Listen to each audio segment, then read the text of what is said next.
Welcome to Mega 9 TV. AP deputy CM Pawan Kalyan seize the ship సినిమా dialogue జోలికి తాను వెళ్లనని వైసీపీ ఎమ్మెల్సీ బొత్స సత్యనారాయణ వ్యాఖ్యానించారు. తన పార్టీ మంత్రి మీద నమ్మకం లేక డిప్యూటీ సీఎం కాకినాడ వచ్చారని ఆరోపించారు. మంత్రి కంటే సిట్ ఎక్కువ విచారణ చేస్తుందా అని ప్రశ్నించారు. పార్టీ మారిన ఇద్దరిని మళ్లీ రాజ్యసభకి పంపుతున్నారని ఆక్షేపించారు. అలాగే కొందరు ఎమ్మెల్సీలు అమ్ముడు పోయి మమ్మల్ని అనర్హులుగా ప్రకటించండి అంటున్నారని బొత్స విమర్శించారు. సెస్ ఏర్పాటు అయినప్పుడు యనమల అధికారంలో ఉన్నారని, లేఖ ఎంత చక్కగా ఉందో ఆయన ఆలోచించాలని కోరారు. కాకినాడ సెస్ రైతులకి కులంతో సంబంధం లేకుండా న్యాయం జరగాలి అన్నారు. తాము తప్పు చేసి ఉంటే చర్యలు తీసుకోవాలని కోరారు. ఇందాక కూడా సమావేశంలో చెప్పాను, మా ప్రభుత్వం ఉన్న అధికారం ఉన్నప్పుడు ఇక్కడ కూర్చున్న పెద్దలను కానీ మా పెద్దలు ఎవరైనా సరే ఏ విషయంలో అయినా సరే అక్రమంగా అన్యాయంగా తప్పు చేశామనుకుంటే, చేశామని నిరూపిస్తే చట్టపరంగా చర్య తీసుకోండి. ఎవరు వస్తున్నారు, ఎవరు అడ్డు పెట్టారు?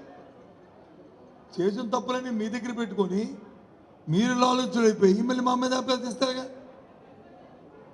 చెప్పండి, నిజంగా ఆ రోజు వచ్చి అన్యాకాంతంగా భూముల్లో వచ్చి ఆక్యుపై చేసినా, లేదు లాక్కున్నా, లేదు చేసుకున్నా అనొచ్చు. చేసిన తప్పులు వచ్చి మీరు చేసి మళ్ళీ మా మీద అభ్యర్థిస్తారుగా. ప్రభుత్వం ఇవాళ మాది కాదు కదా, ప్రభుత్వం అధికారంలో తెలుగుదేశం పార్టీ ప్రభుత్వం కదా, అధికారులు మీ కింద కదా పనిచేస్తారు, మా కింద పనిచేయట్లేదు కదా. మళ్ళీ ఈ మాటలు మాట్లాడతారుగా. ఇది న్యాయమా చెప్పండి? మీరు చెప్పండి బ్రదర్స్. మీరు ఇవాళ ఏమి జర్నలిజం రాలేదు కదా, ఈ ప్రభుత్వాలు 3-4 ప్రభుత్వాలు చూశారు కదా మీరు. అంటే ఇవన్నీ ఏంటి, ఆడలేక మధ్యలో వాడలేదని చెప్తారు కదా, ఆ రకం వాళ్ళు అడ్జస్ట్ అయిపోతారు. ఇది చెప్తారు. మొన్న నాకు అనిపించింది, మన డిప్యూటీ సీఎం గారు వచ్చారు, ఇక్కడికి వచ్చారు కదా. మీ అందరూ వెళ్ళారా మీ అందరూ? దానికి వెళ్ళను కానీ నేను, అది సినిమా దానికి నేను వెళ్ళను కానీ, అక్కడ ఒక విషయం, బియ్యం అక్రమంగా జరుగుతున్నాయి. ఓకేనా? జరుగుతున్నాయంటే అంతకుముందు ఒక మంత్రి గారు వచ్చారు, ఆయన వచ్చి పరిశీలించారు. ఏవో అక్రమంగా ఉన్నాయి ఇవన్నీ రేషన్ బియ్యం అని చెప్పి కొన్ని సీజ్ చేశారు, కొన్ని తీసుకున్నారు. అవన్నీ మళ్ళీ సిప్పాలకి ఎక్కిపోయేవి కదా. సిప్పాలకి ఎక్కిపోయి చెప్పండి, ఎక్కిపోయి సిప్పు కదా. నా వరకు నేను అంతకుముందు ప్రసంగం, నా వరకు ఆయన వచ్చింది ఏంటంటే ఇక్కడ జరిగిపోతాను కాదు, ఆయన పార్టీ మంత్రిగా తన మీద నమ్మకం లేక ఆయన వచ్చాడు. ఇది జరుగుతున్నాయి. నిజంగా మీ అందరూ గుండె చేసి చెప్పండి, అధికారులు ప్రభుత్వం తాలూకా ప్రమేయం లేకుండా చెప్పే ఆమె ఆ పడవ ఎక్కువ బియ్యం నడుచుకొని చెప్పండి. అంత అమాయకులు చెవులో పువ్వుడి చెప్తారా? ఇంకో విషయం అడగండి.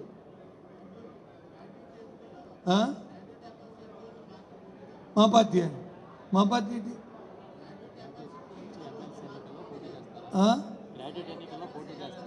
ఎన్నికల్లో రాబోయే ఎన్నికల్లో పార్టీ తరఫున ఎవరో పోటీ చేయాలి. పార్టీ తరఫున పోటీ చేయాలి.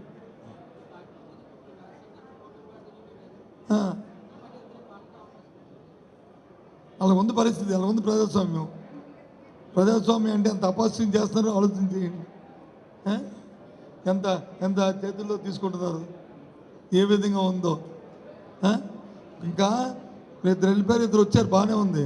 కొందరు వచ్చి ఆయన అమ్మేసుకుంటున్నారు. మమ్మల్ని రిజైన్ చేసేయండి, మమ్మల్ని వచ్చి మేము రాజీనామా చేసాము, మాది అంగీకరించేయండి, మేము అమ్ముడిపోతాము అని చెప్తున్నారు. ఇది ఎక్కడ విడ్డూరమో. నేను 30 సంవత్సరాలు రాజకీయాల్లో ఉన్నాను, ప్రత్యక్ష రాజకీయాల్లో, కానీ ఇలాంటి సిస్టమ్ చూడలే. ఏకంగా పదవి అమ్మేసుకుంటున్నారు. అలాంటి వాళ్ళు కూడా ఉన్నారు, ఈ జిల్లాలో కూడా ఉన్నారు. ఇదేం చెప్పండి, నేను పేరు చెప్పండి కానీ ఇది న్యాయమా? ఇంకేంటి చెప్పండి. నువ్వెందుకు వాళ్ళు తీసుకెళ్తారు, మేము తీసుకెళ్ళాలి?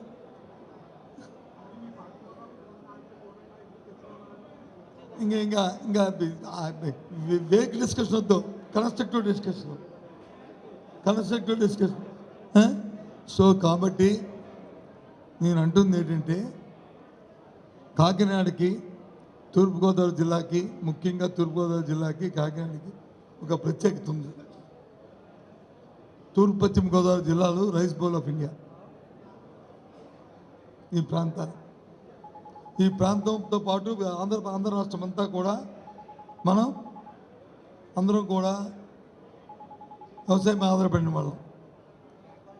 ప్రభుత్వాలు ఒక ఏదైనా ఒక ఇంట్లో ఒక ఎలక పడితే ఏం చేస్తాము? ఎలకను వచ్చి బోన్ పెట్టి పట్టుకుంటాం. కానీ ఇల్లు తగలబెట్టిం కదా, ఇల్లు తగలబెట్టేస్తాం చెప్పండి. ఎవడు తగలబెడతారు? ఆలోచన లేనివాడు అసమర్థుడు ఆ పని చేస్తాడు. ఆలోచన ఉన్నవాడు, సమర్థత ఉన్నవాడు ఒక బోన్ పెట్టి ఆ ఎలకను పట్టుకుంటాడు. ఇప్పుడు ఇక్కడ ఎలక ఉందంటే ఇల్లు తగలబెట్టేసి ఉంటే దాని నుంచి ఎంతమంది ఏమవుతుంది? ప్రభుత్వం నీ చేతిలో ఉన్న రెగ్యులేటరీ ఏమవుతుంది? మీ అధికార యంత్రాంగం ఏమైంది? మీకు ఇచ్చిన ప్రతి ఇచ్చిన మ్యాండేట్ ఏమైంది? మీ చేతిలో ఉన్న మ్యాండేట్ ఏమైంది? ఎందుకంత వీక్గా, ఎందుకంత నీరసంగా, ఎందుకంత అసమర్థంగా? ఏమనంటే ఆ వాళ్ళ మీద వీళ్ళ మీద అది చేసేస్తాం, ఈ కేసు పెట్టేస్తాం, ఆ కేసు పెట్టేస్తాం, కేసులు పెట్టి తప్పుడు కేసులు పెట్టి చేయడం కాదు. కన్స్ట్రక్టివ్ చెప్పాలి. ఇవాళ విశాఖపట్నంలో ఉదయం వచ్చి ఒక కంటైనర్ దొరికింది బియ్యం